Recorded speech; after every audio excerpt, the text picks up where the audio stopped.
Hello everyone, আসসালামু আলাইকুম। Welcome back to my channel Rupa's cooking. আশা করি আপনারা সবাই অনেক ভালো আছেন। আজকে আমি আপনাদের তৈরি করে দেখাবো সাদা মিষ্টি। খুবই মজার আর ইজি এই রেসিপিটা। তো চলুন রেসিপিটি দেখে নেওয়া যাক।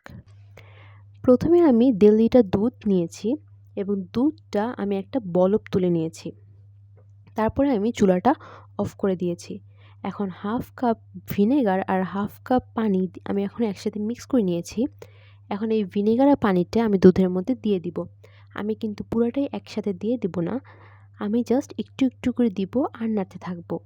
আর ভিনেগার এবং পানির এই মিক্সচারটা আপনারা যখন অ্যাড করবেন তখন কিন্তু অবশ্যই চুলাটা অফ করে দিতে হবে, কারণ চুলা অন করে অ্যাড করলে ছানাটা শক্ত হয়ে যাবে, ফলে মিষ্টিটাও ভালো হবে না। দেখুন ছানাটা দেখতে দেখতেই ছানার পানিটা ক্লিয়ার হয়ে এসেছে, তার মানে ছানাটা হয়ে গিয়েছে। একটা জিনিস মনে করে রাখবেন, ছানা তৈরি করার সময় অবশ্যই চুলা অফ রাখতে হবে। চুলা অন রাখলে অনেক সময় দেখা যায় ছানাটা নষ্ট হয়ে যাবে। তো এই তো আমার তো ছানাটা হয়ে গিয়েছে, ছানা থেকে একটা পানি উঠে এসেছে, তার মানে এটা পারফেক্টলি হয়ে গিয়েছে। এখন আমি ছানা থেকে এই পানিটা আলাদা করে ফেলবো।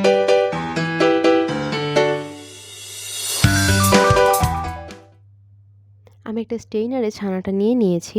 স্টেইনারে নেওয়ার ফলে ছানার পানিটা টোটালি আলাদা হয়ে যাবে।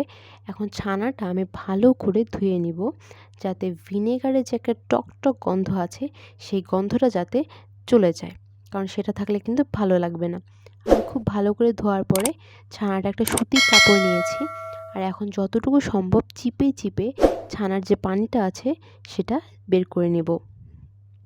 একটা জিনিস খেয়াল রাখবেন, পানি বের করতে হবে তার মানে এই না যে পুরোপুরি আপনারা একটা পানি বের করে নেবেন। এটা কিন্তু বেশি পানি বের করলে ছানাটা ড্রাই হয়ে যাবে, কিন্তু খেতে ভালো লাগবে না। সো এই তো ছানাটার পানি ছড়ানো শেষ। আমি ছানাটা এখন কাপড় থেকে খুলে ফেলবো। আমি ছানাটা একটা ট্রেতে নিয়ে নিয়েছি। আমি এখন ছানাটা ভালো করে মথে নিব।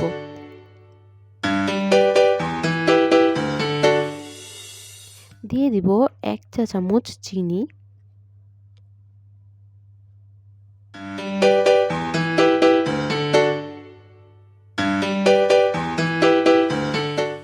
1 চা চামচ ময়দা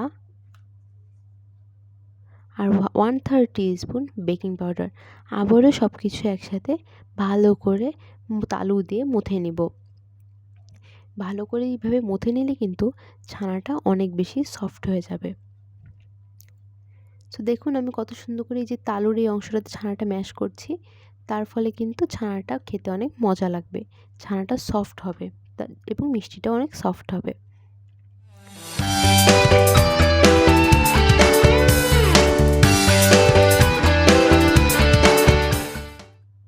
তো এই তো আমার মথানো শেষ। ছানাটা কি সুন্দর সফট হয়েছে আপনারা দেখতেই পাচ্ছেন। এখন আমি যেটা করব, সম্পূর্ণ ছানাটাকে একটু শেপিং করে নিব। হ্যাঁ, এখন শেষ। আমি এখন পুরো হাতটাকে একটু পানি দিয়ে ভিজিয়ে নিয়েছি। হাতটা পানিতে ভিজালে যা হবে, এখন যে আমি ছানাটাকে মিষ্টির শেপ দিব, সেই শেপটা খুব সুন্দর আর খুবই সফট হবে। মিষ্টির মধ্যে কোনো প্রকার ক্র্যাকস থাকবে না।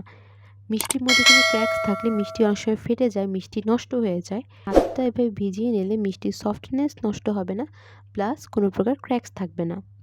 আপনারা আপনাদের পছন্দ মতো শেপ দিয়ে নেবেন। দেখুন আমার মিষ্টিটা কি সুন্দর স্মুথ হয়েছে। আপনাদের যতটুকু ইচ্ছা আপনারা বড় ছোট করে নেবেন। আমার এরকম সাইজ পছন্দ তাই আমি এরকম করেছি। সো মিষ্টিগুলো বানানো শেষ। এখন আমি চলে যাব মিষ্টি শিরাতে, যেটা হচ্ছে মিষ্টির মেইন উপকরণ। আমি একটা ছোট্ট মিষ্টি বানিয়েছি আমার বেবি শেফ, মানে আমার ছেলের জন্য। আপনারা ওর ব্লগ দেখে থাকেন। তো চলুন শিরায় চলে যাওয়া যাক। শিরা বানানোর জন্য আমি প্রথমে নিয়েছি 1.5 কাপ চিনি। যেহেতু আমার মিষ্টির পরিমাণ কম, তাই আমার চিনির পরিমাণটা আমি কম নিয়েছি। আপনার যতগুলো মিষ্টি বানাবেন সেই ইনগ্রেডিয়েন্টস অনুযায়ী চিনিটা নেবেন। এখন দিয়ে দিব 2.5 কাপ পানি। আর হ্যাঁ, যে পাত্রটাতে আপনারা শিরাটা তৈরি করবেন সেটা কিন্তু অবশ্যই বড় হতে হবে, তাহলে কিন্তু মিষ্টিগুলো একটু স্পেস পাবে, মিষ্টিগুলো অনেক সুন্দর হবে। তো এই তো যখন শিরাটা হয়ে গিয়েছে আমি মিষ্টিগুলো দেওয়া শুরু করে দিয়েছি। আমি দিয়ে দেবো।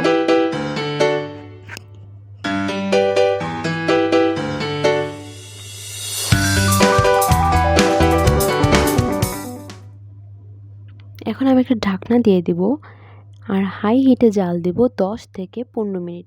এই পর্যায়ে কোনোভাবেই ঢাকনা খোলা যাবে না। ফিরে এলাম 15 মিনিট পর। দেখুন মিষ্টিগুলো কি সুন্দর হয়েছে। আর এই মিষ্টিগুলো কিন্তু নেড়ে দেওয়া হয়নি, কারণ নেড়ে দেওয়ার দরকার পড়েনি। মিষ্টিগুলো নিজে থেকে নড়ে চড়ে গিয়েছে। আর মিষ্টি কিন্তু দেখা যায় যে নেড়ে দিতে হয় না, মিষ্টি নেড়ে দিতে গেলেই মিষ্টি ভেঙে যায়। দেখুন মিষ্টিগুলো কি সুন্দর হয়েছে। এখন আবার ঢাকনা দিয়ে ঢেকে দেব 15 মিনিটের জন্য। আর এই পর্যায়ে চুলার আঁচটা লো ফ্লেমে রাখতে হবে। হাই ফ্লেমে 15 মিনিট, লো হিটে 15 মিনিট। মিষ্টিটা এইভাবে স্টেপ বাই স্টেপ তৈরি করতে হবে। তো আমার মিষ্টিটা হয়ে গিয়েছে। আমি ওভারনাইট মিষ্টিটা রেখেছিলাম শিরায় ডুবিয়ে। আপনারা দেখতেই পাচ্ছেন মিষ্টির সাইজ কোনো প্রকার চেঞ্জ হয়নি, মিষ্টিতে কোনো প্রকার ক্র্যাকস আসেনি। তো আমার কাছে মাওয়া আর গুঁড়া দুধ আছে। যেহেতু সাদা মিষ্টি, আমি গুঁড়া দুধে কোটিং করে ডেকোরেট করব। আপনারা চাইলে মাওয়া দিয়ে কোটিং করতে পারেন। সো এই যে গুঁড়া দুধ দিয়ে কোটিং করে নিয়েছি। কি সুন্দর লাগছে মিষ্টিগুলো। মিষ্টিগুলো কিন্তু অসম্ভব সফট হয়েছে। আমি জাস্ট একটা ভেঙে দেখাবো আপনাদেরকে। ওয়াও! দেখুন কি সুন্দর তুলতুলে হয়েছে। চামচ দিয়ে হয়তো ওইভাবে বোঝা যাচ্ছে না। আমি এক কাজ করে আপনাদেরকে হাতে তুলে দেখাই। দেখুন কতটা স্পঞ্জি আর কতটা রসালো হয়েছে। ভিতরটা কিন্তু একদম ড্রাই না। হাত দিয়ে চাপ দেওয়াতেই দেখুন ওয়াও! কি সুন্দর করে রসটা বেরিয়ে আসছে। খুবই রসালো হয়েছে। আশা করি আমার রেসিপিটা আপনাদের সবার অনেক ভালো লেগেছে। রেসিপিটি ভালো লেগে থাকলে please like, comment, share and subscribe করবেন। আর নতুন নতুন রেসিপির জন্য পাশে থাকা বেল আইকনটি প্রেস করবেন। আল্লাহ হাফেজ।